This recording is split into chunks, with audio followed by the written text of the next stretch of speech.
नमस्कार दोस्तों, ये लकड़ियाँ जिनके ऊपर मैं बैठा हूँ, इनकी इकोनॉमिक वैल्यू लाखों रुपयों की है। लेकिन क्या इनकी इकोनॉमिक वैल्यू ज़्यादा ज़रूरी है या फिर इन पेड़ों को बचा रख के इनकी इन्वायरमेंट वैल्यू?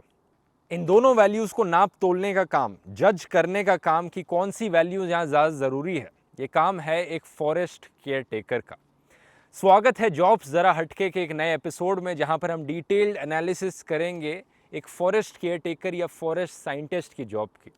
एक्चुअली कुछ फॉरेस्टर्स ने हमें बताया कि इन लकड़ियों के ऊपर चढ़ना बहुत डेंजरस है, तो आप लोग घर पे मत ट्राई करना है, अपने आसपास मत ट्राई करना, क्योंकि उन्होंने कहा ये रोल ऑफ हो सकती हैं बड़ी आसानी से और बहुत आसानी से चोट लग सकती है।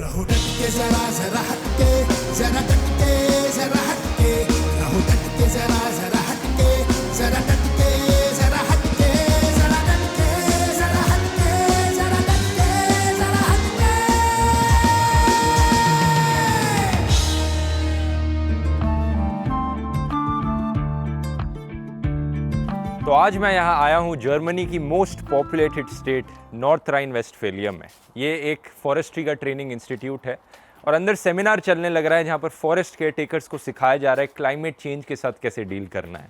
क्लाइमेट चेंज से बहुत सारे बदलाव आ रहे हैं फॉरेस्ट में, पत्ते जल्दी झड़ रहे हैं, इतने इकोनॉमिकली प्रॉफिटेबल नहीं हो पा रहे हैं फॉरेस्ट। तो क्या सीखते हैं ये हम जानेंगे आज की इस क्लास में। तो क्लास के अंदर चल के देखते हैं और बाद में इन फॉरेस्ट केयर टेकर से बात भी करेंगे, जानेंगे कि इनकी जॉब कैसे चलती है।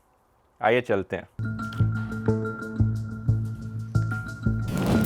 Und hier in dem Beispiel haben wir jetzt in den praktischen Worten auch hier kann ich draufklicken und man wird auf eine große. Wichtigste Information für die Teilnehmerinnen und Teilnehmer hier an der heutigen Fortbildung wäre die Botschaft, dass nur gesunde Mischbestände im Klimawandel Bestand haben werden. Wir kommen vom Standort her, das heißt, wir betrachten die Standortfaktoren Wärme, Wasser und Nährstoffhaushalt und auf dieser Basis treffen wir unsere waldbauliche Entscheidung. Wir werden dabei unterstützt durch die digitalen Standortkarten und geografischen Karten. Ganz wichtig ist uns, dass wir auf diese aktuelle Kalamitätssituation reagieren können, indem wir den Waldbesitzerinnen und Waldbesitzern klar machen bzw. Hilfestellungen geben, wie wir zukünftig klimafeste, klimaresiliente Bestände erzeugen können und vor allen Dingen diese Kalamitäten vermeiden. वो पीछे पेड़ देख रहे हो आप, उन पेड़ों के पत्ते ऑलरेडी झड़ने लग गए हैं। यहाँ प्रोफेसर ने मुझे बताया कि आमतौर पे ये मिड अक्टूबर में होता है जब ऑटम सीज़न आता है, लेकिन अभी मिड सितंबर चलने लग रहा है। उनका कहना है ये क्लाइमेट चेंज की वजह से हो रहा है और इसकी वजह से बहुत सारी प्रॉब्लम्स फेस करनी पड़ रही हैं फॉरेस्ट्री की इस जॉब में, जो कि आज इस सेमिनार में सिखाया जा रहा है कि इस प्रॉब्लम से कैसे डील करना है।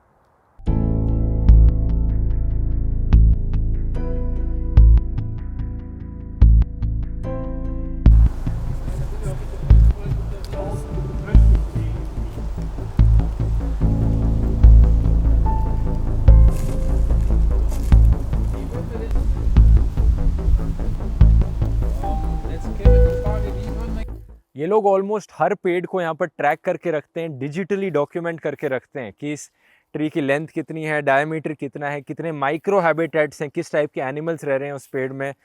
Some oaks are the yellow dots and the beeches are the red dots, and we can see the stand from above. So each and every tree has some information. So we can click on one tree and we find this tree has microhabitats and it has a different kind of quality distribution. So when I click on microhabitats, I can see what exactly this tree has. For example, this exposed hardwood or dead branches. 2 days a week I'm outdoors and the rest of the week I'm indoors. Okay. So we try to tell forest owners what they can do with their forests. We try to give recommendations and we write publications for them. So we try to make it an approachable or understandable way. And for that we do applied science. We go outside and make planting experiments, or we compare different tree species under different conditions. How are they growing? What are they doing under different conditions? So we can make better recommendations.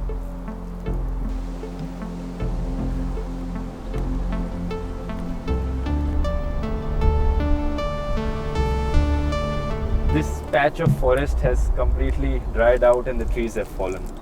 As, if you see there on the other side, there was a soil, very heavy soil, where the oak trees could go through, but here stand the spruce, the tree species spruce, and this tree species isn't able to get through this very Deep in the soil. deep in the soil. Plus, there's a problem when the water is too high, especially in spring and winter. The roots can't go into Okay. this. They don't like it. So that's why when the storm came, all these trees fell. Yes, Yeah. in the first part of 2018 there was a big storm in winter and took apart these spruce who weren't enough into the soil. Okay. Couldn't withstand that. And the second part, there was a very dry summer in 2018 and 19, and so there came a beetle who eats the spruce, you could say so, Yeah. and yeah, as you can see, the spruce had no defense against it.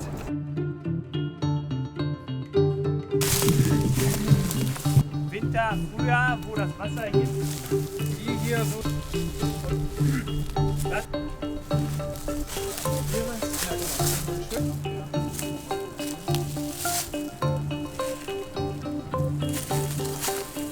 jetzt wirklich nach Korngussdreieck arbeiten wollte, तो यहाँ पर ये explain कर रहे थे किस तरह से सॉइल के अलग अलग पार्ट्स होते हैं। यहाँ पर ज़्यादा हार्ड लेयर होती है, ये सॉफ्ट लेयर है।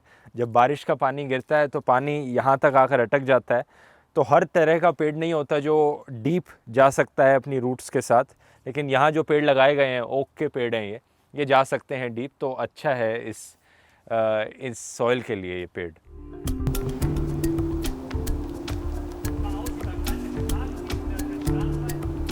तो सॉइल को देखकर, क्लाइमेट को देखकर, इकोनॉमिक पोटेंशियल देखकर एक पेड़ की कितना समय लगेगा उसे ग्रो करने में, इन सारे फैक्टर्स को कंसिडर करके ये जज करना पड़ता है एक फॉरेस्ट केयर टेकर को कि कौन सा पेड़ एक पैच ऑफ लैंड में उगा जाए। और हमेशा जैसे यहाँ पे लोग कहने लग रहे हैं कि डाइवर्स वैरायटी उगाना बेटर रहता है। One tree is one step, and one child is a part of our society. And it's important not to give up. We have large problems with bark beetles and climate change and so on. It's my message would be: don't give up. Try to educate yourself and the forest too, so that both can together, all grow together. We can grow together. That's the message we want to give at our forestry education center.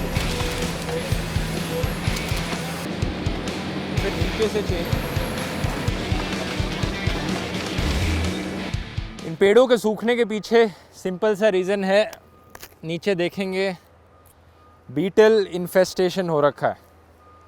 ये Beatles हैं यहाँ पर जो इन्हें खाकर सुखा रही हैं, जिससे ये इनकी सारी इकोलॉजिकल वैल्यू ख़त्म हो रही है पेड़ों की। और ये क्लाइमेट चेंज की वजह से हो रहा है, वेदर ड्राई हो रहा है, जिसकी वजह से बीटल्स की इन्फेस्टेशन बढ़ रही है।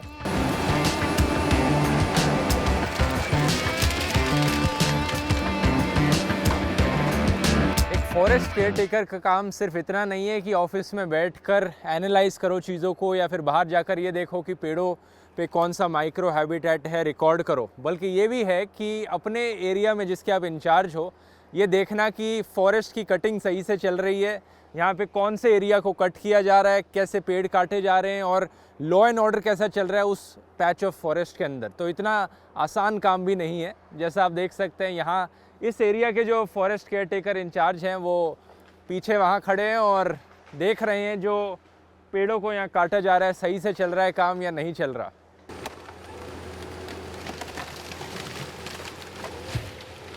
ये जो वुड काटी जा रही है, ये मैक्सिमम अमाउंट ऑफ वुड यहाँ से चाइना एक्सपोर्ट करी जाएगी। ऐसा क्यों? क्योंकि इनका कहना है कि जर्मनी में बेचना इतना प्रॉफिटेबल नहीं रहा। पर क्यूबिक मीटर जर्मनी में 25 यूरो में बिकती है वुड, लेकिन इस मशीन को ऑपरेट करने की कॉस्ट ही 25 यूरो के अराउंड पड़ जाती है पर क्यूबिक मीटर वुड की। और चाइना में जब ये एक्सपोर्ट करते हैं तो 90 यूरो के अराउंड प्राइस मिलता है। हालांकि जर्मनी में पहले 90 यूरो के अराउंड हुआ करता था 5-6 साल पहले। लेकिन इंडिया में अभी भी बहुत डिमांड है वुड की, क्योंकि इंडिया खुद इंपोर्ट करता है बाहर की कंट्रीज से इंडिया में स्पेशली जर्मनी से बहुत वुड इंपोर्ट करी जाती है इंडिया में।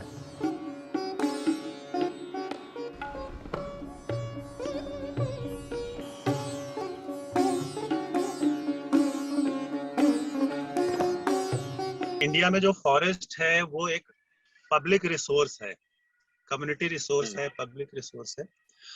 इसकी जो केयर टेकिंग के लिए सिस्टम है, इसमें गवर्नमेंट ने फॉरेस्ट में अलग अलग लेवल्स पर ऑफिसर्स अपॉइंट कर रखे हैं। अब जैसे अगर आप ये देखें तो फॉरेस्ट की जो सबसे छोटी यूनिट होती है, जिसका area near about 1000 hectare to 2000 hectare हो सकता है, उसको बीट बोलते हैं। और बीट लेवल पर एक बीट गार्ड होता है, और बीट गार्ड के ऊपर एक फॉरेस्टर या डिप्टी रेंजर होता है। वो एक सब रेंज का वो इंचार्ज होता है, वो उसका पूरा टेक केयर करता है। उसके बाद उससे जो बड़ी यूनिट होती है वो रेंज होती है, और रेंज का इंचार्ज रेंज ऑफिसर होता है। और 2-3 रेंज या कई रेंजेस को मिला के जहाँ जैसी भी स्थिति हो, एक सब डिवीजन होता है। सब डिवीजन लेवल पर सब डिविजनल फॉरेस्ट ऑफिसर होता है। एंड आफ्टर दैट डिवीजन होता है, जिसमें 2-3 या ज्यादा सब डिवीजन हो सकते हैं, उसमें डिविजनल फॉरेस्ट ऑफिसर होता है। एंड आफ्टर दैट कई डिविजन्स को मिला के एक कंजर्वेंसी होती है, उसमें कंजर्वेटर ऑफ फॉरेस्ट होता है। और उसके बाद हेडक्वार्टर लेवल पर, स्टेट लेवल पर जो होता है वो प्रिंसिपल चीफ कंजर्वेटर होता है।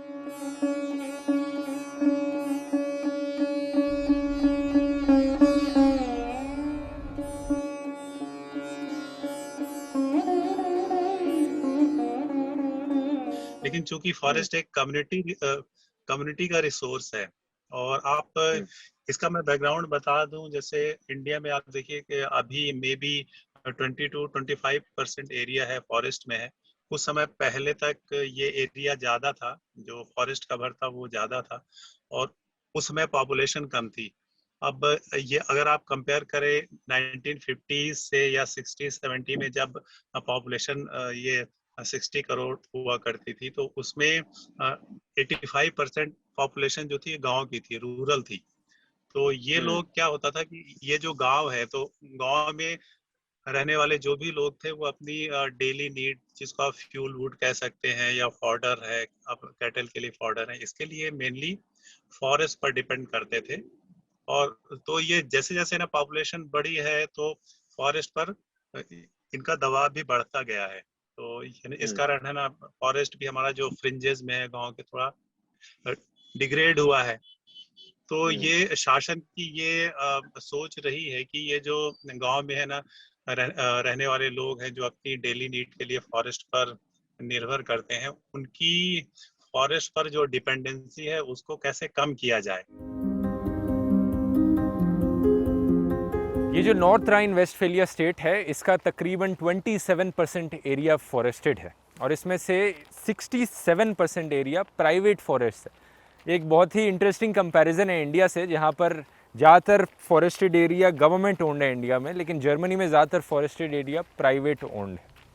और जो रेशियो है ह्यूमन पॉपुलेशन की और फॉरेस्ट की, ये भी बड़ी इंटरेस्टिंग है। यहाँ पे 500 स्क्वायर मीटर एक इंसान का पर इनहेबिटेंट फॉरेस्टेड एरिया है यहाँ पे। इंडिया में सेम रेशियो है 0.064 स्क्वायर मीटर्स।